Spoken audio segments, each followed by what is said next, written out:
Assalamualaikum warahmatullahi wabarakatuh. Hari ini kami dari kelompok 8 akan mempresentasikan hasil kerja kelompok kami dengan judul Pemanfaatan Hasil Evaluasi dan Refleksi Pelaksanaan Evaluasi dengan dosen pengampu Bapak Dr. Wawan Gunawan, SPD MPD. Sebelum itu, perkenalkan saya Melanie Oktaviani dengan NIM 235878001, Komang Agestia dengan NIM 235879001, Syifa Nahdia Rahmah dengan NIM 235709001. Baik, pada pembahasan pertama, saya akan menjelaskan pemanfaatan hasil evaluasi. Yang pertama ada pendahuluan. Di sekolah, kita sering melihat berbagai jenis kegiatan seperti peserta didik melakukan kegiatan belajar baik di kelas atau di laboratorium, mengikuti kegiatan ekstrakurikuler. Semua kegiatan tersebut tentu ada tujuan dan manfaatnya masing-masing. Kalau tidak ada manfaatnya, tentu peserta didik tidak mau mengikuti kegiatan tersebut. Intinya, setiap kegiatan yang dilakukan tentu ada manfaatnya. Begitu pula halnya dengan kegiatan evaluasi. Masalahnya adalah apa manfaat hasil evaluasi. Kemudian yang kedua, pentingnya memanfaatkan hasil evaluasi. Salah satu manfaat hasil evaluasi adalah untuk memberikan umpan balik atau feedback kepada semua yang terlibat dalam pembelajaran, baik secara langsung maupun tidak langsung. Menurut Crocs, pada tahun 2001 menyimpulkan agar umpan balik dapat bermanfaat untuk memotivasi peserta didik. Maka harus difokuskan pada yang pertama kualitas pekerjaan peserta didik dan bukan membandingkannya dengan hasil pekerjaan peserta didik yang lain. Yang kedua, cara-cara yang spesifik di mana pekerjaan peserta didik dapat ditingkatkan. Dan yang terakhir, peningkatan pekerjaan peserta didik yang harus dibandingkan dengan pekerjaan sebelumnya. Jadi, apa yang dikemukakan Crocs lebih menekankan kepada kualitas pekerjaan peserta didik sebagai faktor utama dalam menentukan jenis umpan balik yang diberikan, bukan membandingkan hasil pekerjaan peserta didik yang satu dengan lainnya. Jadi, sehubungan dengan hal tersebut, Claire, pada tahun 2003 menyarankan 6 prinsip yang harus diperhatikan. Jadi, manfaat hasil evaluasi dalam hubungannya dengan pembelajaran, yaitu yang pertama, untuk perbaikan rencana pelaksanaan pembelajaran. Yang kedua, untuk mengoptimalkan proses pembelajaran.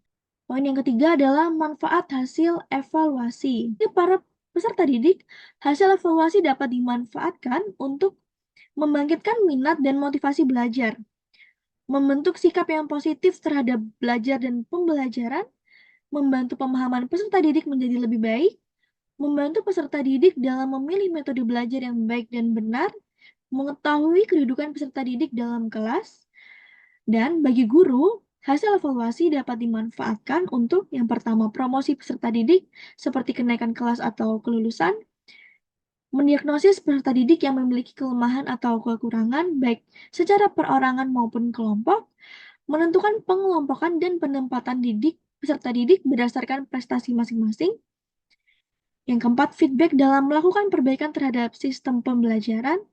Dan yang terakhir, menyusun laporan kepada orang tua guna menjelaskan pertumbuhan dan perkembangan peserta didik. Bagi orang tua, hasil evaluasi dapat dimanfaatkan untuk yang pertama mengetahui kemajuan belajar peserta didik, membimbing kegiatan belajar peserta didik di rumah, menentukan tindak lanjut pendidikan yang sesuai dengan kemampuan anaknya, dan yang terakhir memperkirakan kemungkinan berhasil tidak anaknya tersebut dalam bidang pekerjaannya. Bagi administrator sekolah, hasil evaluasi dapat dimanfaatkan untuk menentukan penempatan peserta didik, menentukan kenaikan kelas, dan yang terakhir pengelompokan peserta didik di sekolah, mengingat terbatasnya fasilitas pendidikan yang tersedia serta indikasi kemajuan peserta didik pada waktu mendatang. Presentasi selanjutnya akan dilanjutkan oleh teman saya. Baik, saya akan melanjutkan materi pembahasan yang kedua, yaitu refleksi pelaksanaan evaluasi. Yang pertama ada keberhasilan pembelajaran.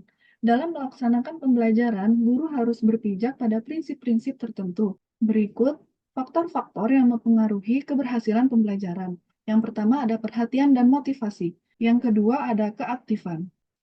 Lalu yang ketiga ada keterlibatan langsung atau berpengalaman. Keempat ada pengulangan. Yang kelima ada tantangan. Enam, balikan dan penguatan. Ketujuh ada perbedaan individual. Guru harus memegang teguh prinsip-prinsip pembelajaran. Guru juga harus mengikuti tahap-tahap pembelajaran yang sistematis. Yang pertama ada tahap orientasi. Yang kedua ada tahap implementasi. Ketiga ada tahap evaluasi. Terakhir ada tahap tindak lanjut atau follow up. Hasil belajar dapat timbul dalam berbagai jenis perbuatan atau pembentukan tingkah laku peserta didik. Jenis tingkah laku itu diantaranya adalah kebiasaan, keterampilan, akumulasi persepsi, asosiasi dan hafalan, pemahaman dan konsep, sikap, nilai, moral, dan agama. Ada beberapa faktor juga yang dapat mempengaruhi secara langsung maupun tidak langsung terhadap hasil belajar. Pembahasan yang kedua yaitu evaluasi diri terhadap proses pembelajaran. Pembahasan yang ketiga yaitu faktor-faktor penyebab kegagalan dan pendukung keberhasilan dalam pembelajaran.